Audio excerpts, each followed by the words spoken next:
हम लोग आज एक न्यू टॉपिक जो देखना ये चाहते हैं कि भाई एप्लीकेशन फिजिक्स में सिंपल कैसे बनाएं। तो हम लोग आज डिस्कस करेंगे मोशन इन वन डायमेंशन का ही। ये है वर्टिकल मोशन अंडर ग्रेविटी। हम लोग इस वन डायमेंशन का जो सबसे स्पेशल टॉपिक है, स्पेशल का मतलब जो नेचुरली आपको वर्टिकल मोशन अंडर ग्रेविटी।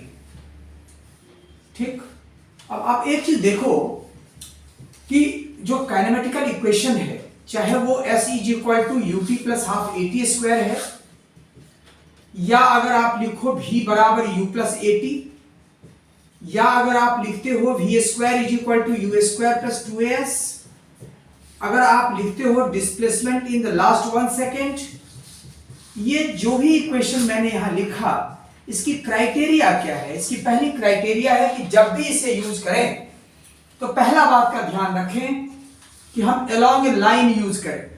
हालांकि वेक्टोरियल इक्वेशन है, लेकिन कोई भी वेक्टोरियल इक्वेशन तभी सॉल्व होगा जब वो एक लाइन के अलोंग मैथमेटिकल सब्स्टिट्यूशंस होगी। इसीलिए अलोंग ए लाइन इसको यूज करिए, पहला पॉइंट। और दूसरा पॉइंट यूज कीजिए कि ए की वैल्यू कांस्टेंट होनी चाहिए। मतलब ये तभी इस्तेमाल करो जब मोशन कांस्टेंट एक्सेलरेटेड हो, मतलब एक्सेलरेशन कांस्टेंट हो। अब हम ये इक्वेशंस का सबसे बेहतर एग्जांपल कौन हो जाता है? जब आप किसी चीज को अर्थ से ऊपर थ्रो करते हो। जब आप इसको थ्रो करोगे तो आप नोटिस करो कि t बराबर 0 काउंटिंग शुरू हो गई कि ये बॉल या कोई ऑब्जेक्ट को आपने थ्रो कर दिया। तो जब आप इसको थ्रो करेंगे तो आपको पता है कि मोशन की डायरेक्शन अपवर्ड है और एक्सीलरेशन की डायरेक्शन, क्योंकि अर्थ जब भी किसी ऑब्जेक्ट को अपने ग्रेविटेशनल फोर्स ऑफ अट्रैक्शन से नीचे पुल करेगा, इसका मतलब मोशन को अपोज करेगा। उस फोर्स के करस्पॉन्डिंग जो एक्सीलरेशन है वो g है, जिसका वैल्यू यूजुअली हम 9.8 मीटर पर सेकेंड स्क्वायर रखते, या अप्रोक्सीमेटली अगर क्वेश्चन में पूछा जा रहा है कि आपको 10 मीटर पर सेकेंड स्क्वायर रखना है तो आप ये रखिए। तो एक ऑब्जेक्ट को आपने थ्रो कर दिया, नेचुरल बात है कि मोशन अपवर्ड है और एक्सीलरेशन डाउनवर्ड है, स्पीड डिक्रीज करेगा और ये एक ऐसा स्टेज आएगा जिस स्टेज पे आकर के इसकी वेलोसिटी 0 हो जाएगी। इसका मतलब जहां से आपने थ्रो किया वहां से लेके हाईएस्ट पॉइंट P तक ये क्या है? डी एक्सीलरेटेड मोशन है, स्पीड डिक्रीज कर रहा है। और फिर P पॉइंट से O पे मोशन एक्सीलरेटेड हो जाएगा, क्योंकि इस ऑब्जेक्ट को जैसे हाईएस्ट पॉइंट पे पहुंचेगा उसके बाद ये मोशन एक्सीलरेटेड हो गया। अब इसका मतलब क्या हुआ कि when motion is opposite to the acceleration then speed decrease करेगा, और जब भी मोशन एक्सीलरेशन के अलोंग होगा स्पीड इंक्रीज करेगा। हम यहां डिस्कस ये करना चाहते कि कोई भी ऑब्जेक्ट को थ्रो करें, ये कहलाता है मैक्सिमम हाइट। कोई ऑब्जेक्ट को आप थ्रो कर दिए तो मैक्सिमम हाइट का मतलब द वेलोसिटी बिकम 0। ग्राउंड से वर्टिकली फेंकने के बाद जिस पॉइंट पे उसकी वर्टिकल हाइट निकालोगे जहां पे वेलोसिटी इसकी 0 होगी। अब यहां एक चीज नोटिस करना है आपको, बहुत इंपॉर्टेंट बात। आप यहां एक चीज देखिए कि अगर ये किसी अदर देन हाईएस्ट पॉइंट है तो ये 2 बार आएगा।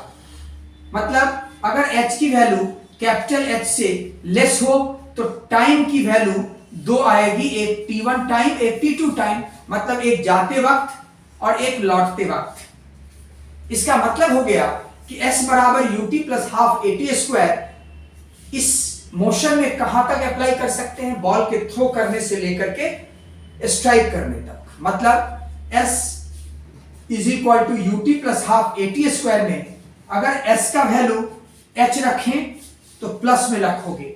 क्यों? चूंकि ओरिजिन यहां पे है, हमने स्टार्टिंग को ओरिजिन माना और ऊपर की डायरेक्शंस को प्लस में लिख रहे हैं और नीचे की डायरेक्शंस को माइनस में।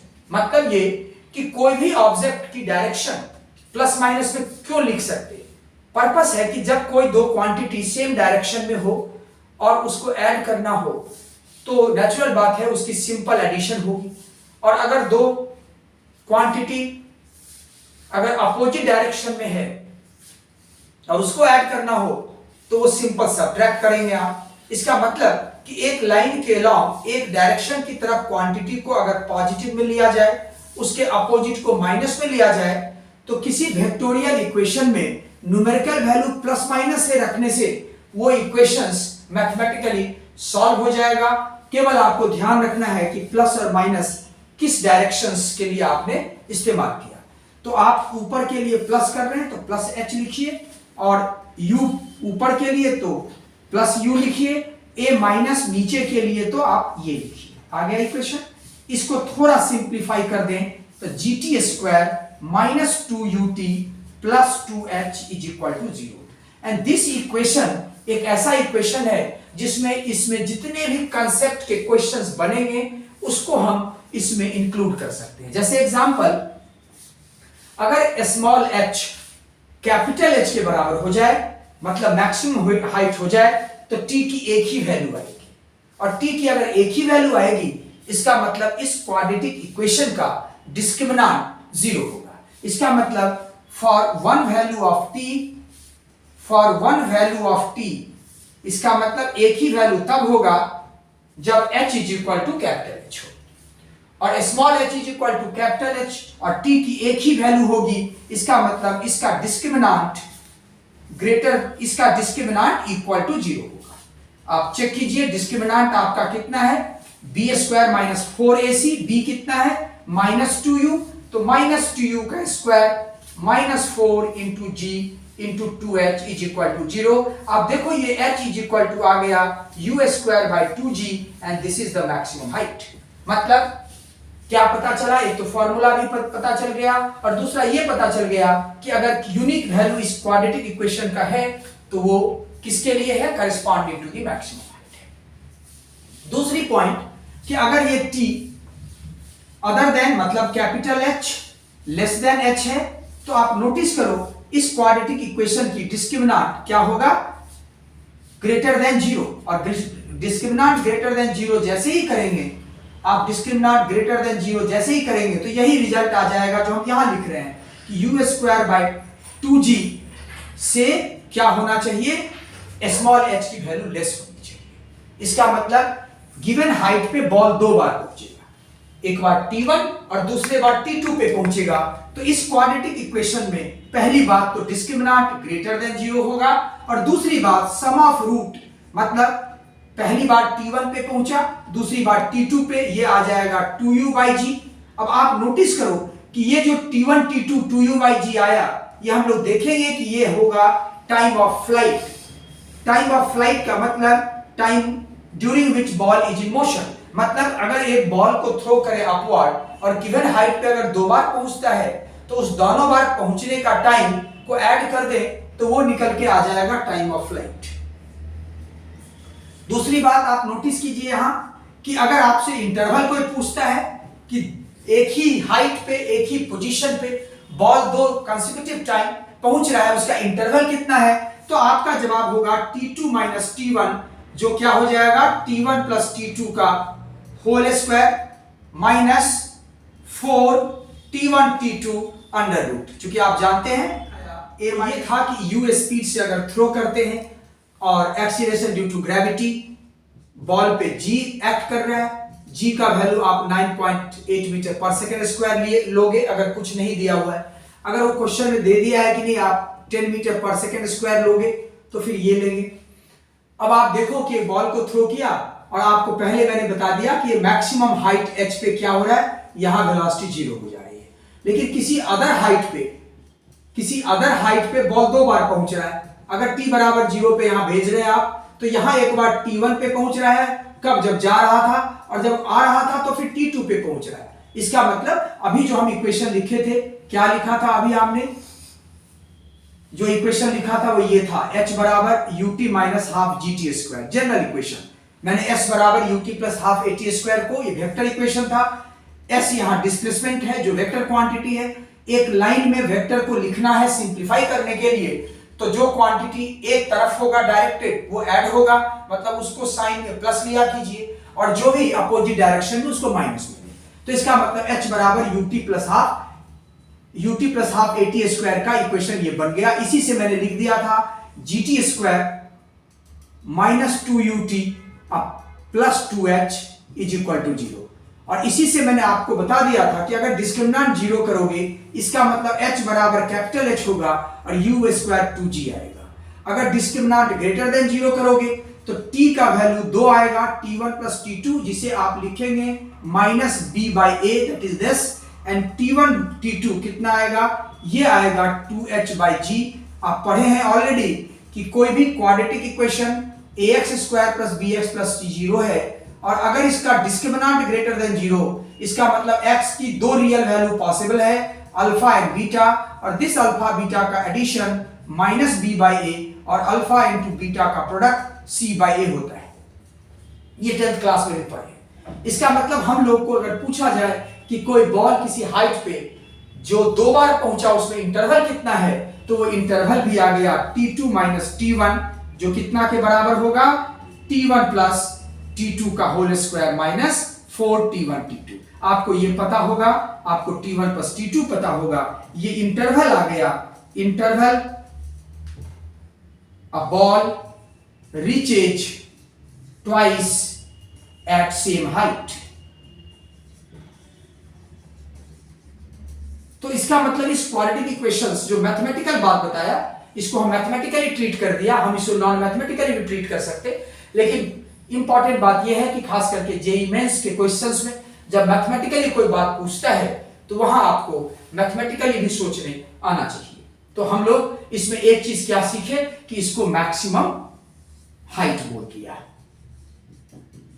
मतलब vertical height from the ground where velocity becomes 0। इसका मतलब फेंकने से लेके हाईएस्ट पॉइंट तक डी एक्सीलरेटेड है, और हाईएस्ट पॉइंट से फिर ग्राउंड में आने तक एक्सीलरेटेड है, लेकिन पूरे टाइम इंटरवल में उसकी एक्सीलरेशन कांस्टेंट है, एंड वो क्या है, नीचे की तरफ 9.8 मीटर पर सेकंड स्क्वायर। इसका मतलब इस मैथमेटिकल इक्वेशन जो आप लिखते हो s बराबर ut plus half at square, इस डायग्राम में, इस इक्वेशंस में जो वैल्यू सब्स्टिट्यूट करते हैं वो वैल्यू किस टाइम के लिए करेक्ट है, वो है पूरे टाइम के लिए। मतलब s is equal to ut plus half at square कितने के लिए करेक्ट होगा, ये इक्वेशन करेक्ट होगा 0 से लेकर के कैपिटल T टाइम तक। कैपिटल T का मतलब टाइम ऑफ फ्लाइट, क्या होगा, ये टाइम ऑफ फ्लाइट के लिए करेक्ट है। मतलब अगर आप s को 0 कर दो, मतलब बॉल वापस वहीं पहुंच गया,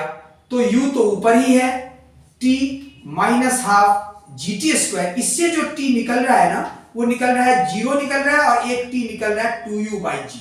ये t बता रहा है कि आप फेंकने वक्त भी डिस्प्लेसमेंट 0 था, s 0 है, और जब वापस आ गया तब भी डिस्प्लेसमेंट 0 है। इसका मतलब ये t टाइम ऑफ फ्लाइट है, मतलब यहां पे जो 2u बाई g आया वो आपका टाइम ऑफ फ्लाइट आया। अब आप इस पे क्वेश्चंस कैसे करेंगे वर्टिकल मोशन में, तो हम इस पे 2 क्वेश्चन डिस्कस कर देते हैं।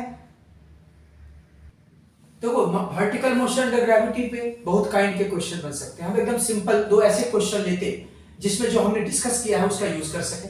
अब जैसे पहला क्वेश्चन है कि एक balloon starts moving with speed 20 metre पर सेकंड अपवर्ड, ठीक, कहता है कि 5वें सेकंड उस बैलून से एक स्टोन डिटैच हो गया, मतलब balloon is with a stone and which is detached after 5 second. तो नेचुरल बात है कि बैलून से जब ये स्टोन अलग हो जाएगा तो वो ग्राउंड पे आएगा।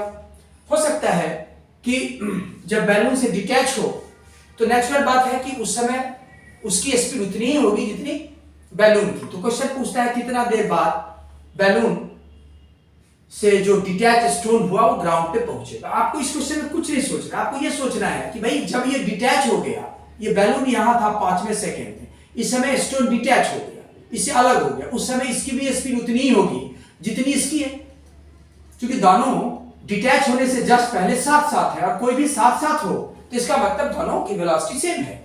तो इसका मतलब ये डिटैच हो गया।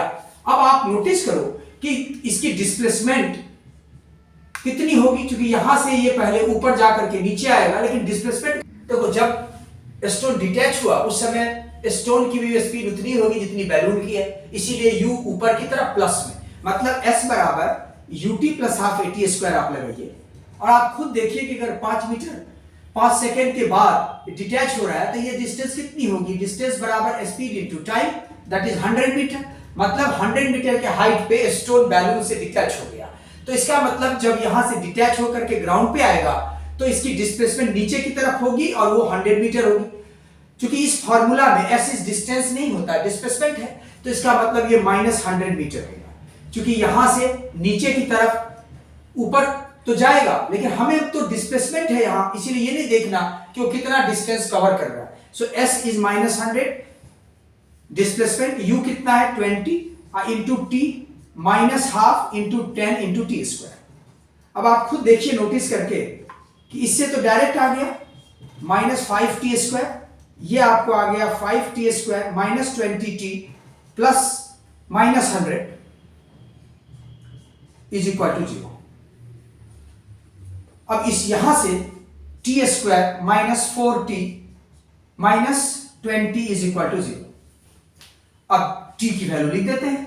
t की वैल्यू कितनी हो जाएगी -b plus minus √b square -4ac, मतलब -4 प्लस, चूंकि टाइम नेगेटिव नहीं होता इसीलिए माइनस वाला मत लिखिए, b square that is 16 -4, a is 1 in -20 divided by 2 into 1, so t becomes 4 plus, देखो 80 96 by 2 सेकेंड। इसका मतलब t की वैल्यू हम लोगों को निकल गया 4 प्लस √96 होल डिवाइडेड बाई 2। मतलब हमारा पर्पस था इस इक्वेशन को इस्तेमाल करना। अगर आंसर इसमें आप इसको सिंप्लीफाई कर दो, 96 का रूट को डेसिमल में लिख दो और 2 से डिवाइड करके आंसर लिखो, लेकिन हमें यह देखना है कि इस फॉर्मूला को, इसको हम कैसे यूज कर सकते हैं, s is equal to ut plus half at square को। अब जरा यहां देखिए दूसरे क्वेश्चन में, अब देखो ये आपको S ut plus half at square में आप उस इक्वेशंस को एज इट इज लगा दिए, कब, जब स्टोन डिटैच हुआ तब और ग्राउंड पे आया तब, उसकी इंटरवल में। अब दूसरा देखो यहां ये कह रहा है कि 20 मीटर पर सेकंड से बॉल को थ्रो किया हुआ है, अंतिम 1 सेकंड में कितना डिस्टेंस ट्रैवल करेगा। तो एक तो सिंपल तरीका ये है कि जितना भी अंतिम किसी भी सेकंड में ट्रैवल करेगा, अंतिम किसी भी सेकंड में जितना ट्रैवल करेगा जाने वक्त उतने ही आने वक्त करेगा। यहां से दिख रहा है ना कि भाई जाने वक्त अगर अंतिम 1 सेकंड में इतना ट्रैवल किया तो आने वक्त भी 1 सेकंड में इतना ही करेगा। तो आप ये कह सकते हो कि distance travel in last 1 second while going up is equal to distance traveled in first 1 second while going down। और ये क्या हो जाएगा, जब नीचे आएगा, यहां वेलोसिटी 0 हो गई, तो आप s बराबर ut plus half at square में u 0 a प्लस 10, तो डायरेक्टली आ गया हाफ t, मतलब g हो गया 10 और 1 स्क्वायर दैट इज 5 मीटर। अब इससे क्या पता चला कि कोई भी बॉल को किसी भी स्पीड से थ्रो करो, अंतिम 1 सेकंड में वो ट्रेवल हमेशा ही 5 मीटर डिस्टेंस करेगा अगर a या g की वैल्यू 10 मीटर पर सेकंड। तो इसका मतलब हम इस क्वेश्चन को एक तरीका और से कर सकते थे, क्या कि यहां पे अगर नोटिस करो कि यहां u से थ्रो किए तो यहां v क्या हो जाएगा, v हो जाएगा u माइनस g, और t कितना होगा, टोटल टाइम कितना होता है 2u बाई जी, उसका आधा टाइम u बाई जी, तो u बाई जी माइनस की वेलोसिटी लिख देते हैं, कब, जब last 1 second while going up का स्टार्टिंग पॉइंट। तो v बराबर क्या हो जाएगा, u प्लस at यूज करो, u माइनस g, t का वैल्यू क्या हो जाएगा, total time of ascent u by g, उसमें से t माइनस कर दिया, इसका मतलब यहां से यहां का टाइम यही होगा। तो v कितना आ गया gt, तो s कितना हो जाएगा ut plus half at square, लेकिन आपका u जो है वो v के बराबर, क्योंकि आप यहां बिगिनिंग कर रहे हैं, आपका ये बिगिनिंग है और t बराबर 1 सेकेंड है, तो इसका मतलब u के जगह पे क्या 30 सेकेंड्स है, अंतिम 30 सेकेंड्स में आपको निकालना है डिस्टेंस का वर्ग। तो एक तो तरीका ये था कि जब कोई भी बॉल को थ्रो अपवर्ड करते हैं तो अंतिम किसी भी टाइम में जो डिस्टेंस ट्रैवल करेगा, जब वो ऊपर जा रहा है उतना ही होगा जितना उसी टाइम में जब वो नीचे आ रहा था। तो एक तरीका तो डायरेक्ट लिख दिया, दूसरा तरीका ये है कि जिस 30 सेकेंड, अंतिम 30 सेकेंड में आपको निकालना है डिस्टेंस, उस 30 सेकेंड का बिगिनिंग का वेलोसिटी निकाल लिया gt, और इस 30 सेकेंड में कितना डिस्टेंस ट्रैवल करेगा अपवर्ड वो लिख दिया। तो ut plus half at square में u हो जाएगा gt, तो gt माइनस a का वैल्यू माइनस जी, ये आ गया हाफ gt स्क्वायर। मतलब आप देखो कि distance travel in any t second, distance travel in any last t second is independent of the velocity of projection. मतलब इस वेलोसिटी से कोई लेना देना नहीं है उस डिस्टेंस का जो बॉल ऊपर जाने वक्त अंतिम 30 सेकेंड में ट्रेवल किया।